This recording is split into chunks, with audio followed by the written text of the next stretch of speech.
Welcome to the Jordan and Vanessa Show. I'm Vanessa. And I'm Jordan. And today's episode is called Parent Guilt. Yes, we have plenty of it. Doesn't everyone these days? Man, it's a thing. What's even going on? I don't know. I watch Bluey, and I'm from the 80s. You know, I was born in 86. From the 80s. From the 80s. And I remember that time where it was like the wild, wild west of parenting, you know? Yeah. Like they seemed to do what they wanted to do without being too concerned about what it would do to us. Yeah, without You know what I the mean? emotional repercussions of their children. Like, when did parent guilt become a thing? Because now I feel like it's so rampant. Did that happen in the 2000s? I don't know, man. I'm sure our parents had some. Yeah. You know, I'm sure they did. It's just now they're grandparents and they hardly remember that. And they don't have to tell our children no. Right. Ever. So, like, they're like, I don't even know what you're talking about with guilt. It's like, well, you literally give them ice cream for breakfast. So then I'm the bad cop. So then I'm the bad guy. And I'm like, you can't have ice cream for breakfast. And then they just say, I want my Nana. It's like, I'm sure you do. She gives you like literally all the things. I think what's really going on is our brain just remembers the good. Like even I try to recall things from even yesterday, and depending on where you are vibrationally, like if you're above the green line, then trying to recall negative things from yesterday just doesn't happen because you're not in the vibrational vicinity of even receiving those things. Yeah, totally. Like a great example is yesterday, our daughter had basically an I'm tired meltdown for like 2 hours. Yeah, totally. And I remembered that. Maybe because I was a little bit more below the green line than you. You were like, oh yeah, she was just an absolute dream yesterday. I was like, did you forget like the period from like 10 a.m. to say 2 p.m.? Yeah, was she? You were like, I was thinking last night after her nap before she went to bed. Yeah, because that's all I can recall right now. That's all I'm in the vibrational vicinity of. So I think that's totally what happens. Like days pass, months pass, years pass, decades pass. And what we have vibrational access to are those good feeling memories, those good feeling situations. Yeah, and I think you nailed it. Like you said, you were above the green line. So that's what you had vibrational access to. And you're getting data of all these above the green line experiences. To support that. Likewise, when you're below the green line, that's when you're flooded with all of the memories that kind of match that. So like I know whenever I get into a spot where I feel like I'm basically failing as a parent and I'm like feeling super guilty about, I don't know, turning off the television or turning off like the iPads or whatever. And then you have the meltdown and it's like, am I doing the right things? Like, am I blowing it here or what's going on? Anyway, whenever you have those situations where you are experiencing that, now you're kind of flooded with all these other events that happened that were similar. You want some guilty moments? I've got plenty here. Yeah. And then it's like this, you get deluged. Like I'll think of things years ago that I did that I could feel guilty for right now. Yeah. And isn't that crazy that like you can perpetuate a below the green line vibration with stuff that happened years and years and years ago? Oh, yeah. And that's definitely one thing that I can say our kids do not do. So it's kind of like we have a file manager in our brain, and it's constantly sifting through all of these different memories that are in the same vibrational vicinity of what you have active now. So if we're feeling like a bad parent, then it's going to go through all of those memories, all of those times in your consciousness whenever you had that same vibrational feeling of being a subpar parent, and it'll bring that to your awareness. It'll bring that to your current now moment. Yeah. And it's not that it's true. It's just what you have active now. Right. Well, and some of the things are true from the past, but you kind of put them in the same bucket. So it's like, I'm feeling this way about myself right now. It's like, oh, yeah, well, it's kind of like this 100 other times you behaved that way. You know? Yeah. It'll really like flood it on you. It's like, you want evidence? Here you go. And then on top of that, you have the law of attraction, which if you stay in that vibrational vicinity, then it'll start bringing you more circumstances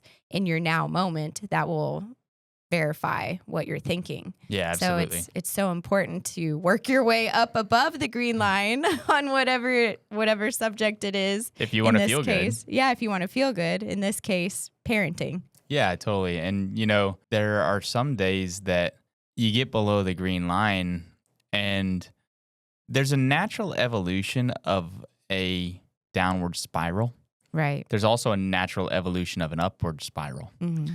And essentially, think about it directionally. Once you're down below the green line, you have a tendency to drive further and further down with your thought if you keep choosing that direction, right?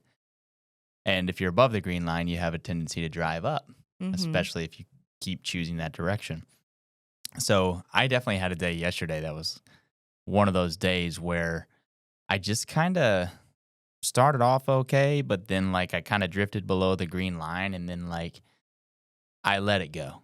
I sort of let the downward spiral continue. I kept allowing that worse feeling thought happen, rather than catching it and getting myself out of it. Yeah, when you wake up with a teeter-totter, then any circumstance can really throw you below the green line. Yeah, so even your kids throwing a temper tantrum. Or just whatever's going on. If you're teeter-tottering, I like that example. I also like the wobble. So if you're wobbling, So for me yesterday, two things happened that were kind of main. It was a Sunday. Mm-hmm.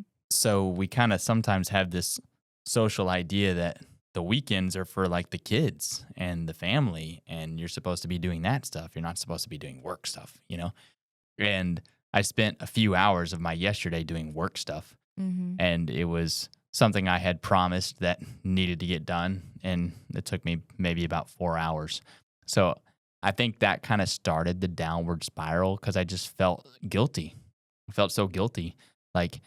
You should be playing with the kids, engaging with the kids, in the bonus room playing, in the backyard playing, going on a golf cart ride, going fishing, going and doing something. You're supposed to be doing something besides what you're doing right now. And it ended up being a bigger project than I anticipated. What I thought was going to take 30 minutes or an hour ended up taking 4 hours, right? Right. And so that whole time, feeling this pull, I should be doing something else. Yeah. Right? You should all over yourself. Yeah, and you're shitting all over yourself. And then the further down the rabbit hole that goes, it's I should have been doing something else this whole time. And now that more time has elapsed, now I'm getting deeper and deeper and deeper into this hole of something I shouldn't have been doing in the first place, And it's sort of rah. And then I went from that to what I had originally kind of wanted to do for the day, which was clean up the backyard. I had basically projects strewn about, materials for projects. I need to put the basketball goal back on the trampoline. I'm working on my boat over here. You had a junk pile. I had a junk pile. It was a big, ugly junk pile. I would call it a junk mountain. It was what is going on? It definitely could have been scaled by our children. I had a secret, what I thought was a secret location around the side of the house where basically nobody ever goes over there. It's just kind of this whole wall. I had not seen it for months. That's what I'm saying. You hadn't seen it for months. And then finally I was I'm going to, I'm going to work on the backyard. And you came to assist me and you walked around that corner and good Lord. What happened over here?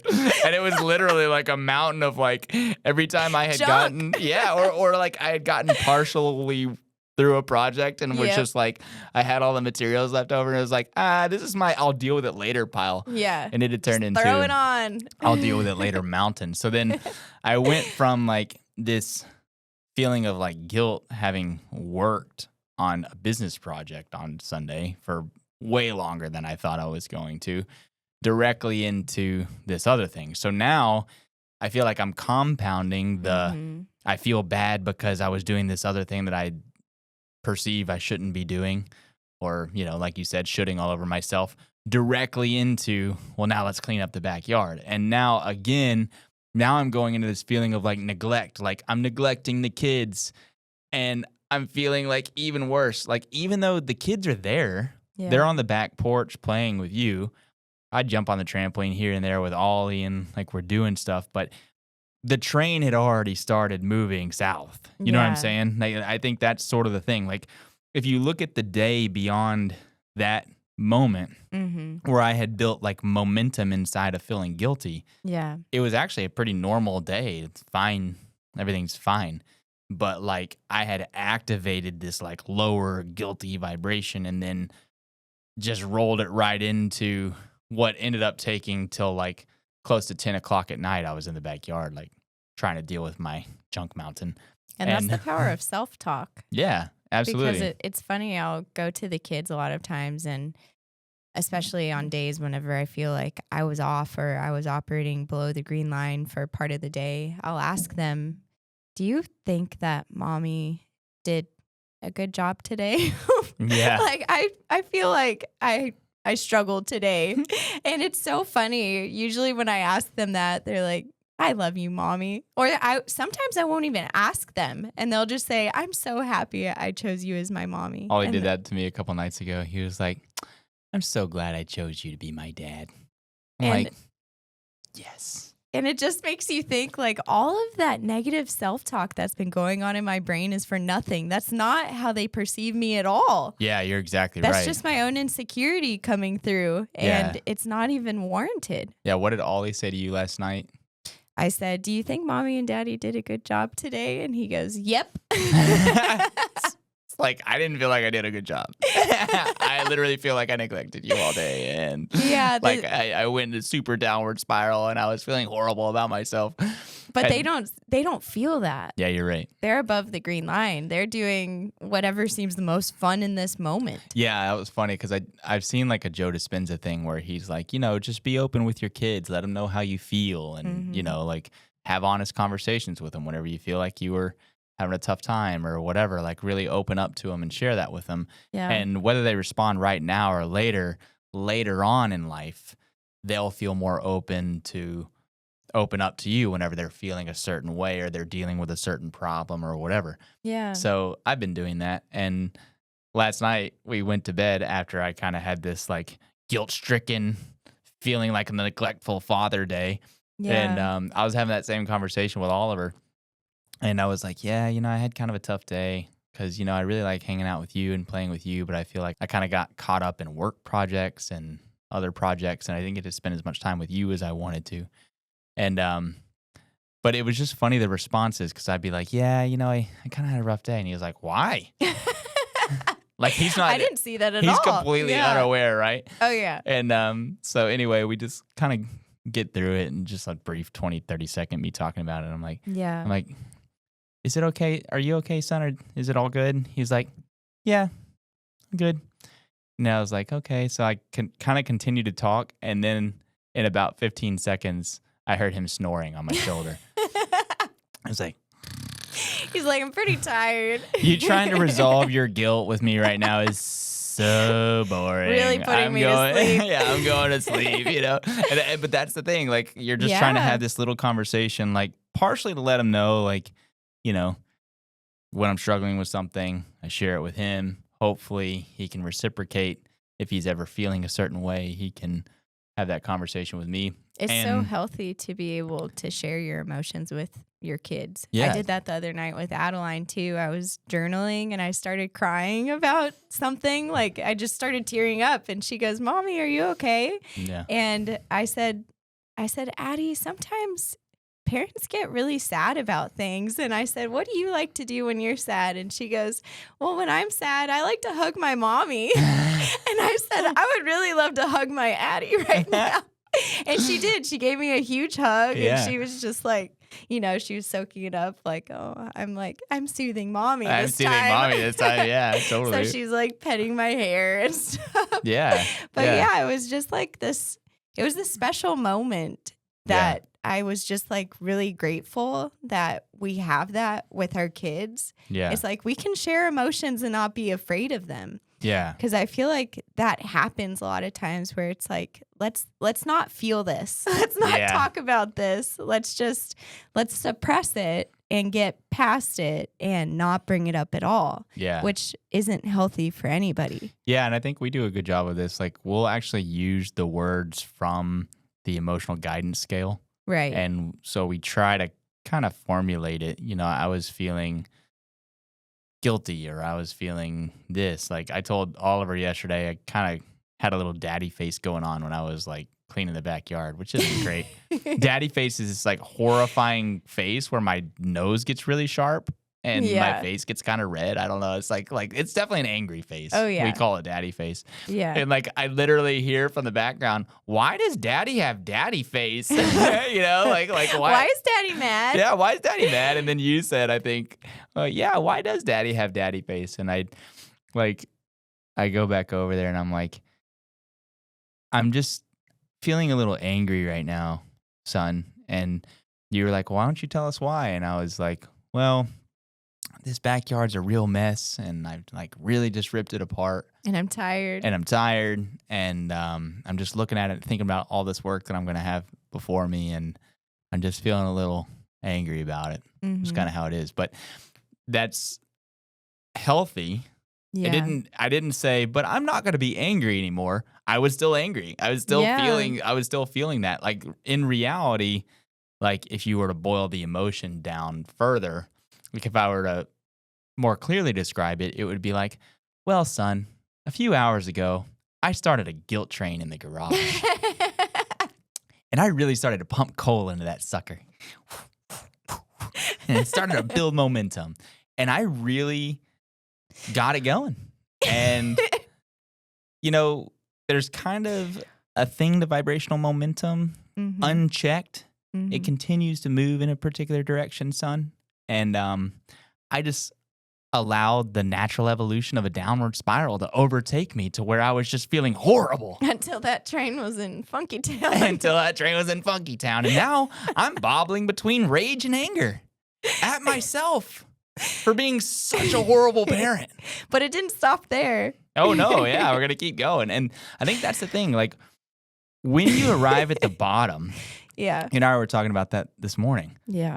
When you arrive at the bottom of the emotional guidance scale. The bottom of the emotional guidance scale. Or powerlessness. Yeah, you can really, like, beat up on yourself. And a lot of times, like, we're kind of taught in the world that something's really wrong if you have thoughts like that. You know what I mean? Like severe depression, severe powerlessness, and they're concerned about your well-being. So like you'll see like 800 hotlines. Like if you're feeling this way or you're having these thoughts, call this line, like literally stuff like that. Right.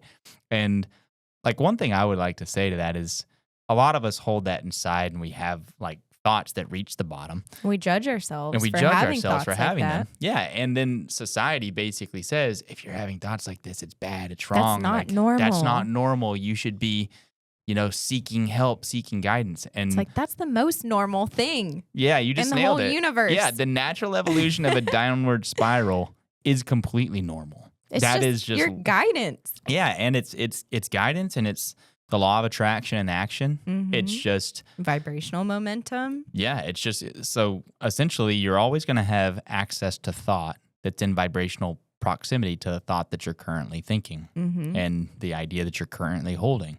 So you're always going to have access to thoughts that feel a little bit better, and you're always going to have access to thoughts that feel a little bit worse. Yep. And that's just kind of how it is. So the natural evolution of a downward spiral, you're kind of sliding downhill. So the tendency is if you have equal access to both, one that feels a little better and one that feels a little worse, if you've been going down, say from guilt like I was, like guilt, you start moving down. Yeah. I'm already sliding down the hill. So I've got momentum in that direction. So it becomes directional. So you start pushing your way down there and essentially unchecked. Right. Boom. Well, I've seen it as like a guilt cycle. That's how it shows up in my head. It's like you have these thoughts that definitely resonate with feeling guilty. Mm-hmm. So you have these guilt-ridden thoughts that produce guilt emotion. Right. And from that, the law of attraction is bringing you circumstances that correspond with that same guilty emotion. Mm-hmm. So these circumstances arise, and usually it comes through action. So you're feeling guilty about something, you do something that makes you feel even more guilty. And then that produces even more severe guilt thoughts that produce more severe guilt emotion. And then that creates a circumstance that makes you feel even more guilty. So it's this negative loop, which is what we're talking about today in this podcast, guilt, like parent guilt. Yeah. So there's like this guilt cycle that if perpetuated, it's a really nasty feeling place to be. Yeah. You're guilty. You feel guilty, and then you feel like you should be doing something else. Mm-hmm. And then you do something else that matches the guilt. Like, for example, it makes you feel more guilty. Yeah. So, for example, like you have these thoughts of guilt, and then all of a sudden the kids do something, whereas you would usually maybe stay above the green line. The kids act out, and instead of staying above the green line and responding in a healthy way, you kind of lash out at them and you kind of bark at them like, "Don't do that." Steve, the snapping turtle has arrived. Yeah. Snap, snap, snap, snap. It's like, if you do that, you're going to hurt yourself. Yeah. Yeah. And they're So like totally fine. Yeah. And they're totally fine. So then like you lashed out. And of course that produces another feeling of guilt because you didn't want to respond that way. Yep.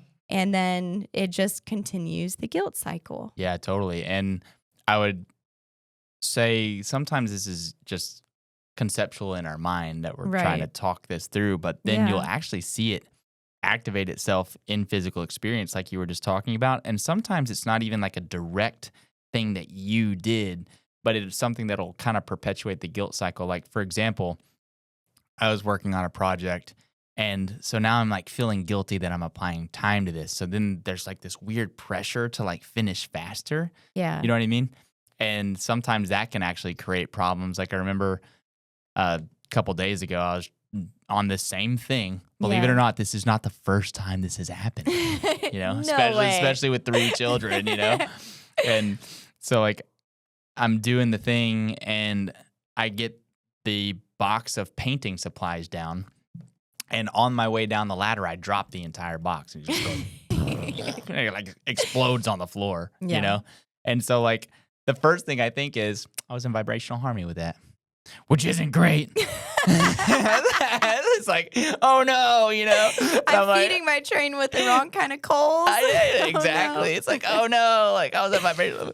But then it's like, now I have to clean up that mess, which is going to keep me from my kids even longer, which is going to perpetuate this guilt cycle even further. So it's like this whole like just thing. And then like Adeline comes out to the garage wanting to help, but there's like the insecurity of wanting to finish faster, and you're like in a hurry, so you don't really want their help. So then you lash out and it's like, go away. Like, I'm trying to do this very important thing. Yeah. Well, and in this particular instance, I was dealing with a very permanent substance that if you touch it, it will not in come your off princess of anything. dress. Yeah, so that's the conversation. It's like, this stuff was designed to have like a 50-year warranty attached to it, which means if you get it in your princess dress, it will never come out. Daddy still has pants from 5 years ago that still have this substance in it. So because now he got it on it. So then you realize you're trying to reason with a 3-year-old. Totally. And it just turns into this like kind of battle of trying to politely say you don't want their help so that you can just complete the project at hand. Yeah. But then she goes inside and then there's more guilt. Oh, even better. Yeah. So like, let's just finish that little circle out. So you're going to get that in your princess dress. It won't come out. You won't be happy. So then she goes and actually changes and takes off her princess dress so that she can help me. Mm-hmm. I'm already like a couple hours deep into my guilt train, you know? Yeah. Comes back out to help me. And now I'm just like, I was really just trying to say that to get you to like go engage something else entirely so that you don't get this substance on you at all, you know? And so she comes back being all cute, ready to help. I want to help Daddy with his project. And then I bark at her like a junkyard dog, like this awful, horrible human being. I'm just like, this stuff is not for you. Don't touch it. Play with. Don't touch it. Like I'm just like, I don't know how to say this, but like, please don't touch this. Like, go do anything else. Like, go do literally anything else besides this. And then she erupts crying because she just wanted to help. And for all those people watching this, you can accurately say, man, Jordan was a real asshole right there. Like, she went and changed out of her princess dress to come out and help you play with this substance. And like, you're not helping her and you're being a jerk about it. Anyway, don't worry. I've beat myself up plenty. But I don't need your judgment. I don't need your judgment. Actually, feel free. Feel free to cast judgment because I deserve it. I deserve that judgment. I feel like it's one of the reasons why we wanted to have this podcast is because like a lot of times things look hunky-dory all the time. You have all these Instagram reels and you have like the perfect Facebook life and all of these things that outwardly show this perfect appearance. Yeah. And the truth is nobody's like that. Yeah. Anybody with little kids or kids at all, any age, anybody who is human knows that there are times when you are below the green line. Yeah, I saw this like reel the other day. You showed it to me, and it was like meal ideas for your child. Like, look at all the meal prep that I did, and you're looking at it, and it's like that's like a 7-course chef-inspired meal of healthiness for your 2-year-old. Yeah. Meanwhile, my daughter is scaling the Alpha pantry to get a Twinkie. You know, like, because I looked away for 5 minutes. Yeah, she knows where they are. Oh my gosh. This is the real stuff, though. And anyone who tries to show you differently, it's not true. You know what? If you do have it differently, where you've figured it all out and you never go through these guilt cycles and you're just always above the green line and you always have these perfect, like, prepped meal thingies for your children and you never mess up ever and you're always perfect. Please share. How? Please help. How do you do that?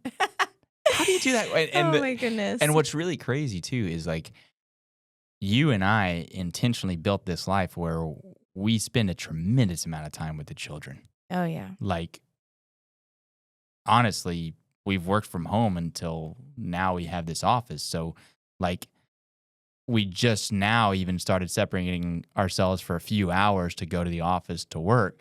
So like up until this point in their life, like we've been there like 24/7 all the time, tending to their every whim, which actually takes me kind of down another path that we were going to talk about, which is when the children are in these situations or when we're in these situations, right, where it feels like the circumstance itself is dictating our emotional state.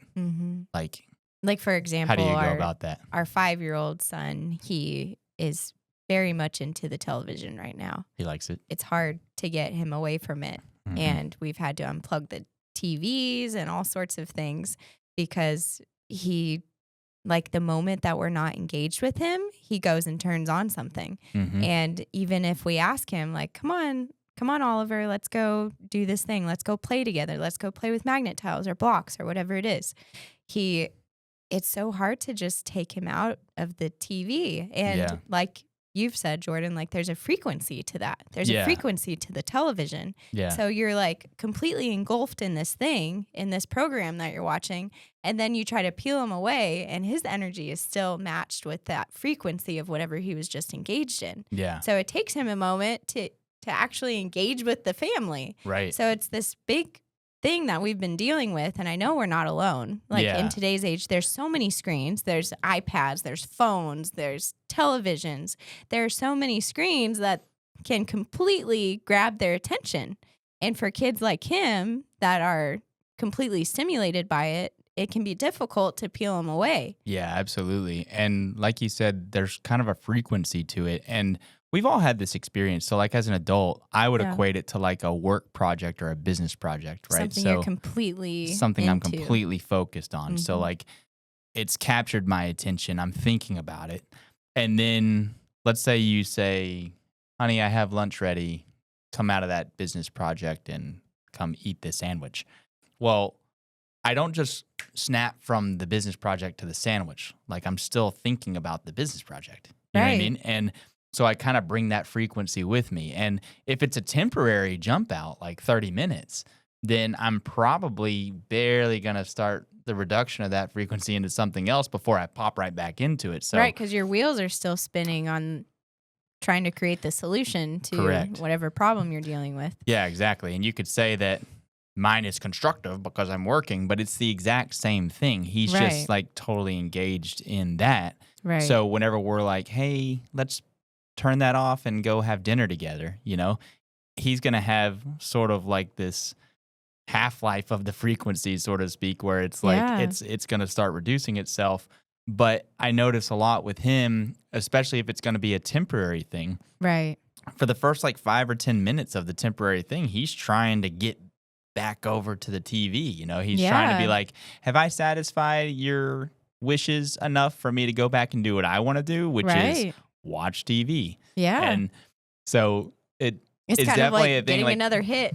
Yeah, totally. And so it's like an addiction almost. Yeah, absolutely. And, if you really look at it, that is the thing that actually sort of bothers me the most, I guess I would say. It's not necessarily him watching the television, but like whenever he's trying to disengage from the TV, like he's not really able to do it. He's not like able to like enter back, at least in a short period. And it seems to me like the longer they watch it, then the harder it is for them to break out of it, especially if they go like, watch it for a while, get out for just a little bit, watch it for a while, long, get out for just a little bit. You know what I mean? Right. So we've all had that experience.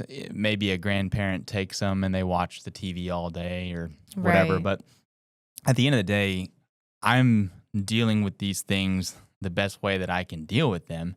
And it's out of love for my child. But what'll happen is, so like perfect example is this morning, I actually decided to just take the plugs out of the TVs, like to where they physically can't be turned on. But the kids are so smart.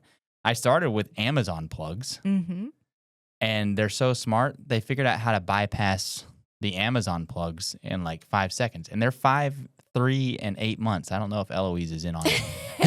but the 5-year-old and the 3-year-old figured out how to tell Alexa to turn the plug back on. Oh, yeah. Within like 48 hours. And it's so funny because the oldest one, Oliver, he's very much into the screens. But our middle child, Adeline, she could care less about the television. Yeah. The only thing she loves is spending time with her brother. Yeah. So she watches TV just because he's watching it and she wants to hang out with him. But if it's just her, she never goes to turn on the TV. Yeah, totally. So every kid is completely different too. Yeah, absolutely. So then like from there, I'm like, well, if they're going to bypass the plugs, I'm just going to unplug the TV. Yeah.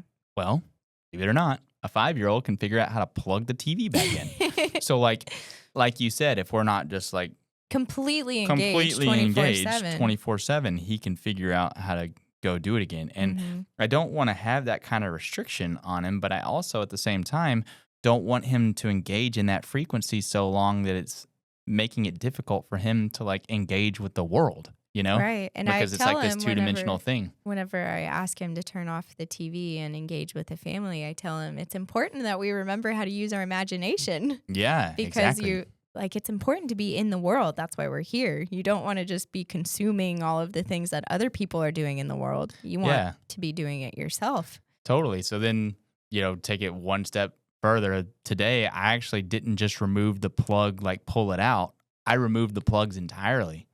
To where right now the TVs in our house cannot be turned on. Right. And I have all of the cords in a secret place. But when we were leaving, that even produced guilt. Yeah. That produced parent guilt where you were like, am I making the right choice? Is this too extreme? Should I plug the TVs back in and let him watch TV? And the clarity that we really want to capture today is what we're trying to do with our kids is not try to change all of the circumstances in order to make them happy, but rather we're trying to teach them that the ultimate freedom is knowing that you have control over your emotions no matter the circumstances in your life. Yeah, you nailed it. And that's not always easy because like literally on the way out the door, Adeline comes up to me and says almost verbatim what I'm about to say. She says, "Daddy, can you plug the TV back in? Because Oliver's sad. Yeah. And you unplugging the TV made Oliver sad. So circumstance. Yeah. So circumstance that you created Mm-hmm. basically made Oliver sad. So change the circumstance and you will make Oliver happy. Precisely. So she's like trying to make Oliver happy. And she comes to me and she's like, so because Oliver's sad, you need to plug the TV back in so that Oliver won't be sad. Right? And super sweet. She's 3 years old. She's trying to figure it out and she's really trying to help her brother out. And she's basically telling me like, Bubba's outside sad on the swing because you unplugged the TV. So circumstance.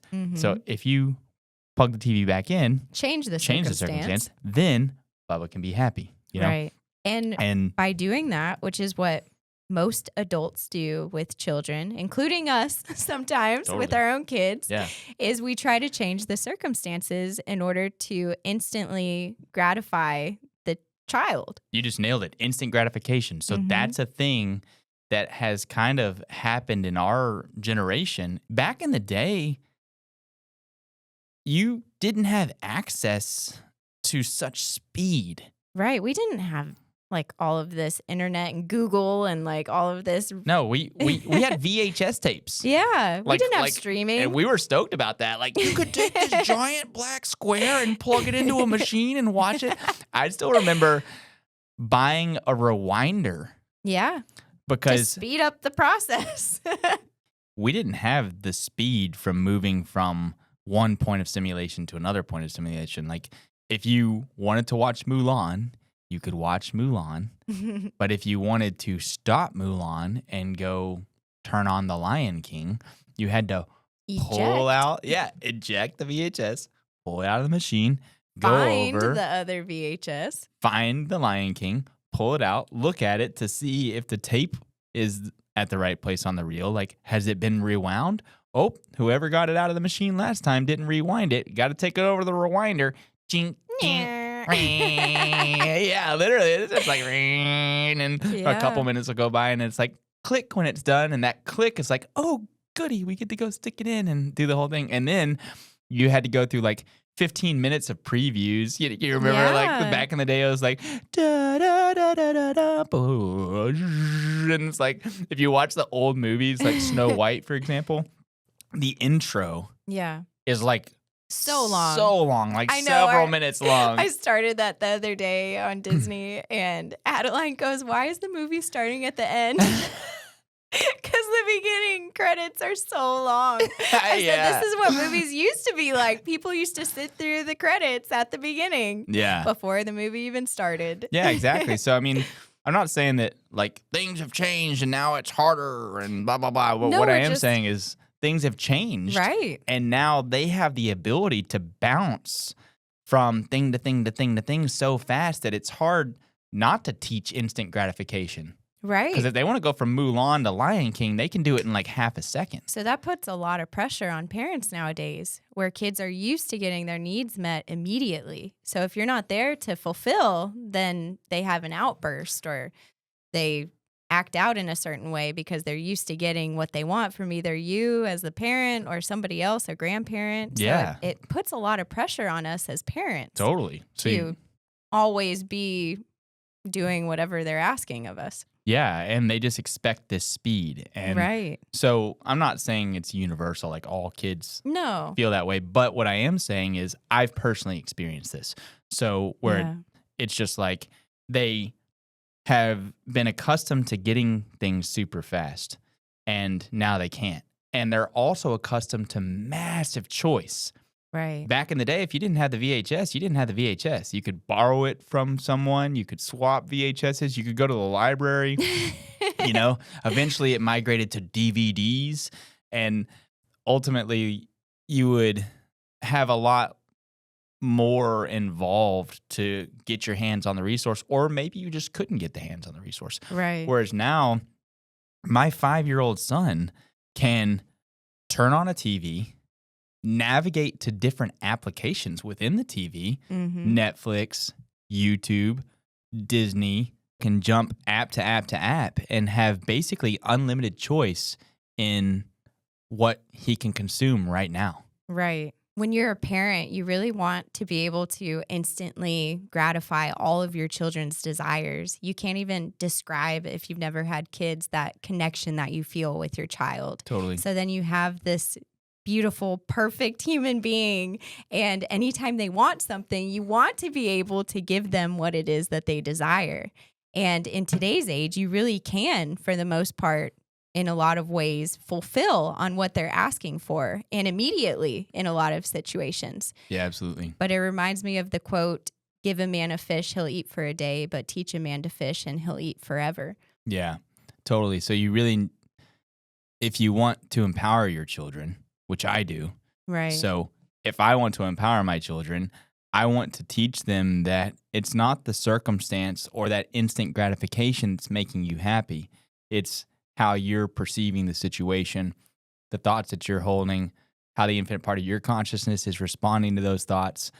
And that's ultimately what's producing the emotional state, right, not the fact that you were instantly gratified. And when we have these experiences where the children aren't instantly gratified for whatever reason, and they have these like volcanic eruptions, reminding ourselves that it's because of the way that they're perceiving the situation, not the actual situation itself, I think sometimes is healthy, because at the end of the day, if they're just used to getting what they want really rapidly, and then all of a sudden you say, no, or it's going to be 5 or 10 minutes, or I'm setting a boundary. I'm setting a boundary intentionally. Which is what they want, by the way. Right. So they see, I don't get it now, I'm mad, I'm going to blow up, whatever. Ultimately, if they can be in a situation where they can say, I'm not getting it now, but I can look at this in a way that makes me feel good. I can make a better choice.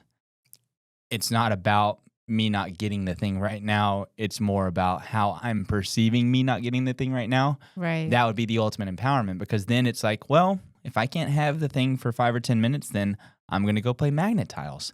I'm going to go play with my sister. I'm going to go do this. I'm going to go do that. I'm going to go do the thing that sounds most fun right now. Exactly. I'm going to go do whatever else I can do in its place, and I'm going to choose to be happy rather than to choose to throw the temper tantrum. And kids do this naturally. They're so good at being happy. They're so good at being above the green line. Totally.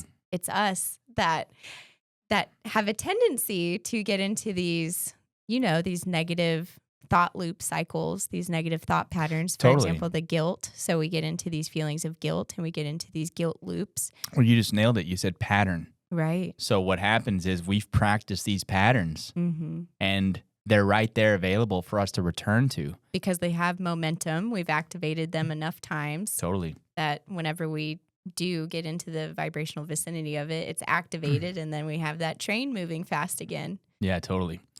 But I'm reminded that our kids don't want us to be sad. They don't want us to be below the green line. Right. And we don't have any influence or power below the green line. Right. So perpetuating those negative patterns is not going to serve us. Correct. So how do we move back above the green line whenever we've been practicing these patterns? How do we recognize them and start to move ourselves in that direction? I think it's a really important question to ask, because ultimately we could live in these guilt patterns our whole lives. Yeah. And I think some people do, like whenever you never do figure out how to deal and how to get yourself back up above the green line, in a way, you're robbing your child of the above the green line parent that they could have. Right. Right. And I don't want to do that. I mean, certainly I'm talking about this experience that I had yesterday. Yeah. And how I built momentum around guilt and kind of had a rough day emotionally, right? But I'm talking about it, and I'm figuring it out, and I'm thinking what I could have done better for the next time. It's funny, because before we became parents, I used to think like, I need to have everything figured out before I have kids. I need to be this perfect human being that never makes mistakes so that they have this perfect childhood.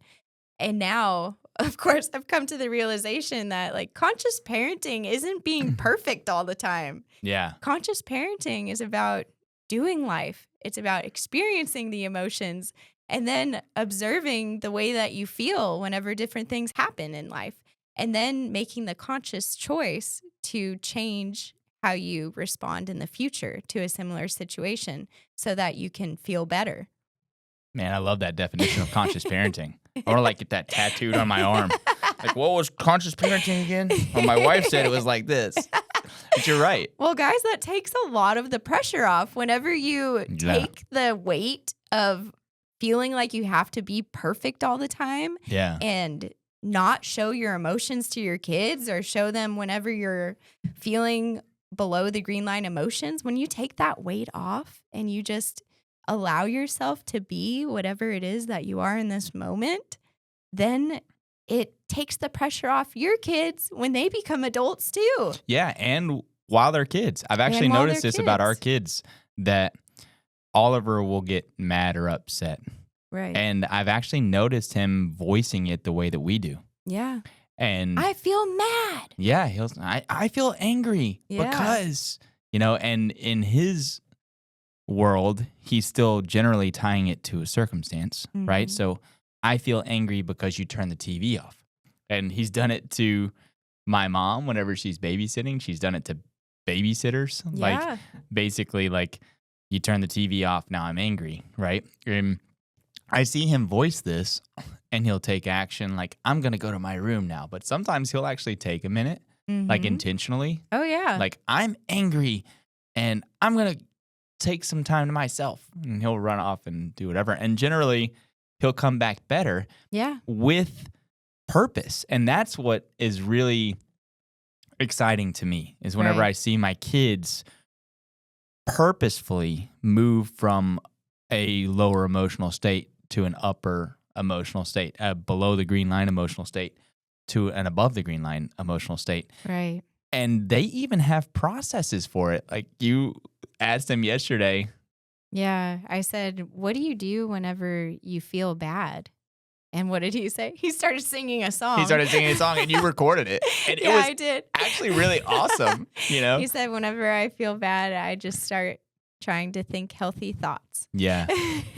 Yeah. So our kids are like really starting to figure it out, and they're really nailing it. And I'm really proud of that. In fact, same. I've had coaching sessions from my children. Oh, yeah. Should I talk about that one? Yeah, definitely. Yeah, that was pretty great. So one day I had a similar experience to this. It had happened before. Jordan had a temper tantrum. I had a little temper tantrum. This one was actually instigated because I was jumping on the trampoline with the children. I jumped a little too hard, and Adeline got hurt. So she was like crying. And I was already in a guilt loop. Yeah. So then, and then she started saying, Daddy hurt me. Yeah. Daddy hurt me. And then I'm like, well, how am I going to deal with this? So basically I get off the trampoline, and somehow or another, a piece of furniture got moved from the porch into the yard. With brute force. With brute force. I sound like a terrible person. We should not have a podcast. Everyone's going to know. One of our favorite quotes is from Wayne Dyer. What would he say? He would go out on stage and say, you should see me when I lose my keys. Yeah. So this, like turning over couches and stuff. Yeah, this is just to bring in the relatability of life. I mean, and so obviously I'm trying to deal with, whatever experience I just had. Yeah. So the next morning, Oliver standing by the window, and he looks at me. He says, Daddy, why is the couch in the yard? And what did you say? Said, I was doing some rearranging. And then he's not satisfied with the answer because he knows where he's going with this. He goes, no, Daddy. How did the couch get in the yard? I was like, I threw it there. He was like, why did you throw it there? And now I have to like fess up, and I was like, well, we were playing on the trampoline, and Adeline got hurt, and Daddy was mad at himself, and I felt guilty, and I just threw that couch in the yard. He was like, Daddy,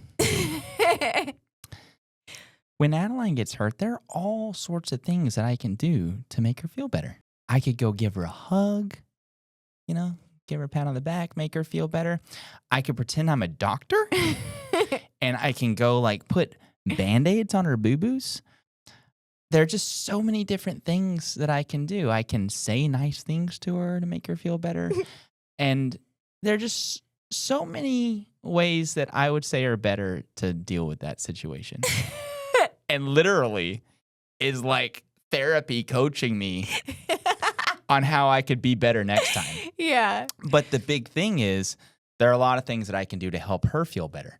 And there are a lot of things I can do to help myself feel better. And so it's really fun to watch them come up with these things. Oh, it's amazing. They're such incredible teachers. Yeah, they've really been are. Some of my greatest teachers in life. Totally. And I do see the above the green line approaches that we have, which are the majority. That is the thing. Like, so for us, we're mostly above the green line. Yeah. We're mostly experiencing these high vibe states with our kids, but we can really beat up on ourselves about these kind of low below the green line experiences that we have. Like you said, the guilt loop.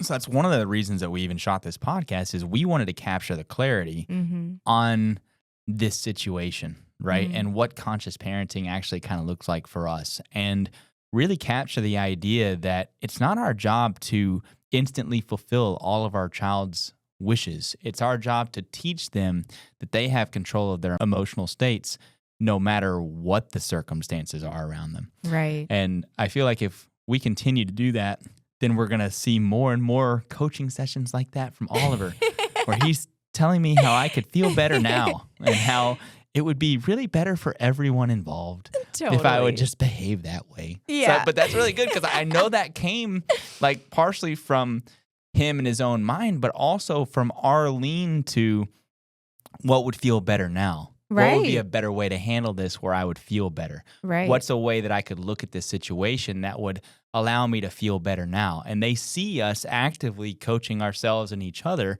on how we could stay above the green line now rather than dip below it. And so it's really encouraging to me that we're seeing that show up in our kids. Oh, definitely. Yeah, it's really incredible. Like the influence that's still in the house, even if you and I are below the green line, we still have our kids that are operating above the green line that can sometimes help us out, coach us, or just say, I love you, mommy. I love you, daddy. I feel like they feel that too sometimes. Totally. And they tell us that, and it means the world to us. Yeah, to he's just actually, hear that. He's stopped full on meltdowns from me just by saying, I love you, daddy. I love you, daddy. Yeah. Like he sees me kind of like welling up to like basically go on a guilt train or whatever. And then he'll like diffuse the bomb. Yeah. And he's done that a bunch. Like the kids, like they'll see it. And, you know, kids are observant. They know what's going on. And when you're with them 24/7, right, there's not going to be a situation where you never get mad. You never get sad. You never get upset. You never get a business call that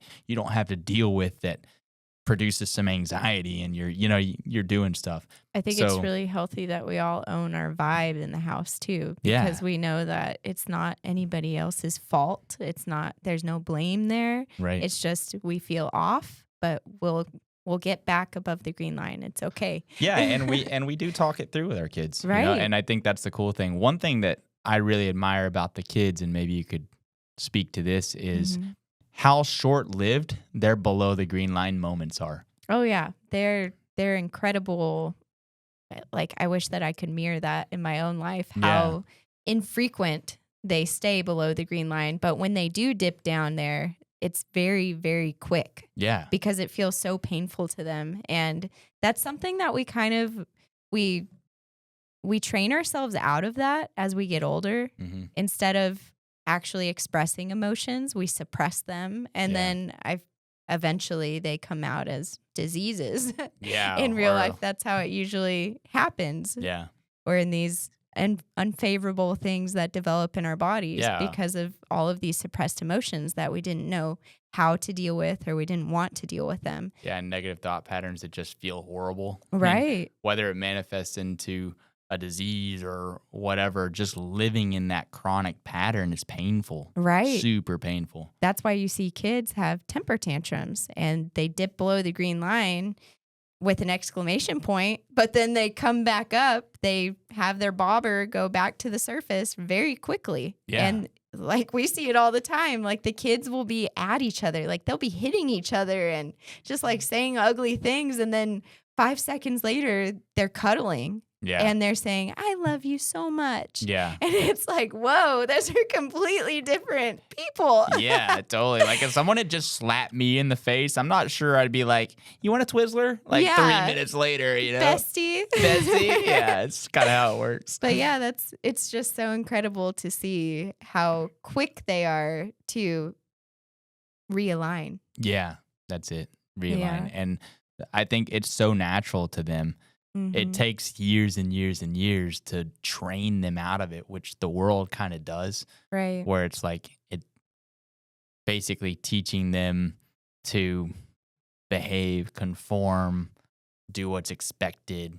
Right. This is what you should be doing. This is how you should be. This is how you should express emotion. Correct. These are the emotions you shouldn't express. I actually believe that you are really good at staying above the green line because of your temper tantrums sometimes. Yeah, like, you know, it's a weird thing, but I have this kind of bouncing.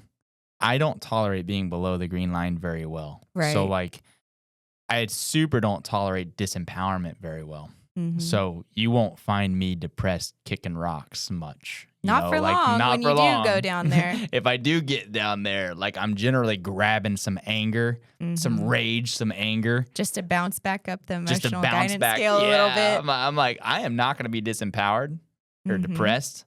I'm going to be full of rage and anger. But at least in rage and anger, I have a little bit of what feels like power over the situation. Now, I've learned to not only control that, but to understand that better, where when I feel those chemicals arise in my bloodstream, now I can kind of see it coming on. So like temper tantrums now as an adult are very infrequent versus whenever I was younger. But sometimes, but you're like, I need to go for a run. I need to go do a bunch of push-ups. I need to go diffuse the energy somehow because I feel it there. Totally. And that's what I'll do a lot. This is a healthy way to expend it. Yeah, a healthy way to like get the energy out of the body. But ultimately, I do feel like I use that as a bridge to above the green line a good bit. Like we were driving the other day and like we're having a conversation about conscious creation and vibration fit, how to be the conscious creation.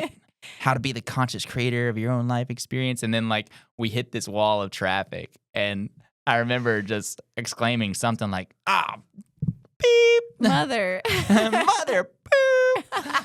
And then like, so I have like this like exclamation real quick. And then I look back at you and I go, so back to conscious creation. It was funny. We had like a good laugh about it because like that is kind of true. Like you don't have to stay there just because you went there. You know what I mean? You might just have an experience that triggers a different pattern that you've practiced somewhere else and temporarily bounce there, but you don't have to stay there just because you went there. And I think a lot of times when people go there, they sort of get stuck there. Right. They have a tendency to stay there. They don't know how to find their way back out. Yeah, totally. So I definitely try to remind myself that just because I went there doesn't mean I have to stay there. But that was a really funny experience just because like of the conversation we were having and then bouncing out and bouncing right back in. It was kind of hilarious. Yeah, totally. Yeah, but kids, it's just so incredible to see how they can dip really low on the emotional guidance scale and then 5 seconds later they're all the way back at the top again. Yeah. So we have a lot to learn from them. Totally. I want them to keep that. Like I want our kids to keep it. I want them to nurture it.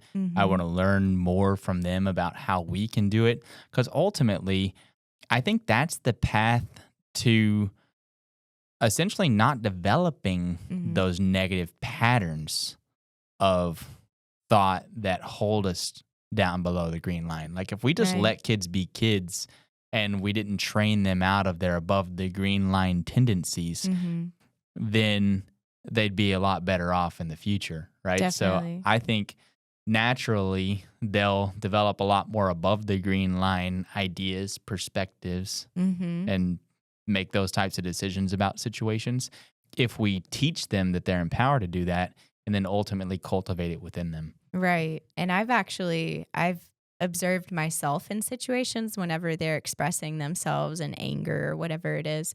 And it's crazy how my natural tendency sometimes is to be like, you shouldn't feel that way or don't be mad. And that's just something maybe I was trained into as a child. Right. And what I would like to say is it's okay to be mad. And that's usually where I go. But I still find myself, if I'm not completely in the situation, completely present, I can find my natural behavior, my natural tendency is to say, don't be mad. Don't feel that way. Yeah. And it's just something that's so natural in society, I think, to tell each other, like, don't feel that. You shouldn't feel that way. And the reality is that's the most natural thing in the universe, is to feel these emotions, is to take the guidance and say, thank you.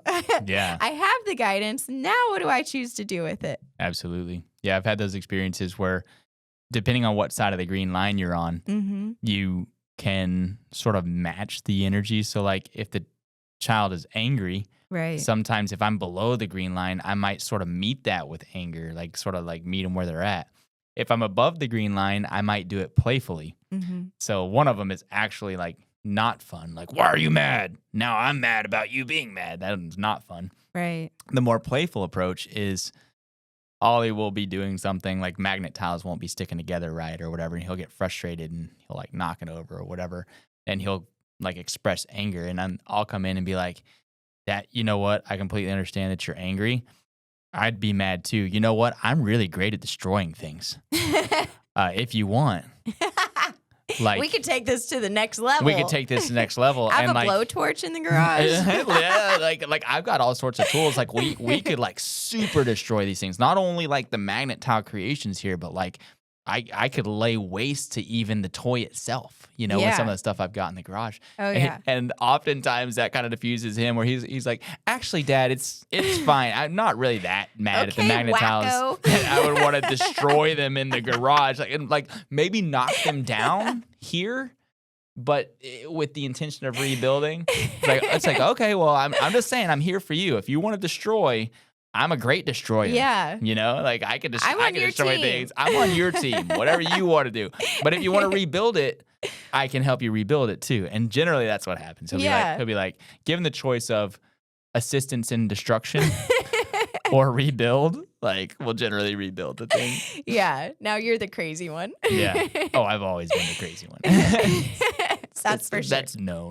So I'd like to end this with the conversation you were saying happened this morning with Adeline. So how we would approach that conversation now with the clarity we've received. And what I'm talking about is when Adeline came outside and she said, Daddy, Oliver's sad because you unplugged the TV. Can you plug the TV back in so that he's happy? How would we approach that situation with the clarity that we've received now? I think the number one thing is what you do all the time, which is inform them that there's a choice there. So Adeline Oliver has a choice in whether he's going to be happy or whether he's going to be sad based on how he chooses to perceive the situation. With the TV off, there's opportunity to do art, to color pictures, to jump on the trampoline, to play in the bonus room, to draw have a dance party? To have a dance party, to draw on your fun pads that Nana and Poppy got you, and Bop and Mima got you, and Gigi got you. They all got them pads. So they have tons of these little coloring pads. You have like an entire box full of these things, and you could present all these options, right, for ways that you might be able to focus on something else. Focus on the fun. Yeah, focus on the fun instead of focusing on the lack, the deprivation. So focus on what opportunities that opens up for you rather than focus on the opportunities that have been shut down, and you'll feel a lot better. And for me, that empowerment is what I want to give. And then knowing Adeline, she would probably take that back. She's really good at being the mediary. One of the reasons that Adeline is the mediary is because Oliver's smart enough to know that when Adeline comes to Daddy for almost anything, like it's really hard for me to say no. The answer is mostly yes. Like, Daddy, can I have $1,000? I'm like, yeah, sure. Like, you're 3. What were you gonna do with this money again? Yeah, it's like whatever. It's fine. So now, fine. Like Oliver will send Adeline, yeah, as his accomplice to get what he wants. And we can see it pretty clearly, but she's also good about relaying the message back. So I think if I were presented that situation again, I would go there. Right. Yeah. And two other things that I like to remind myself are, one, they chose us as their parents. They chose Earth. They chose to have the contrast that they knew would occur as a result of being in the land of contrast. Totally. And two, I'm not responsible for their emotional state. Right. They have their own emotional guidance system. They have their own point of focus, and that's their responsibility to tend to. Nobody can tend to anybody else's vibration. So when I remind myself of those two things, I feel like in my life, I take back the power. Totally.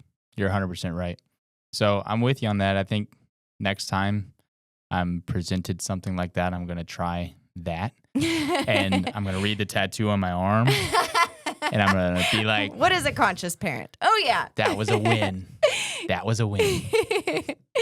So as the fisherman in this relationship, I would say, teach a man or woman to fish. Don't give them a fish. And then they will know how to choose happy. Absolutely.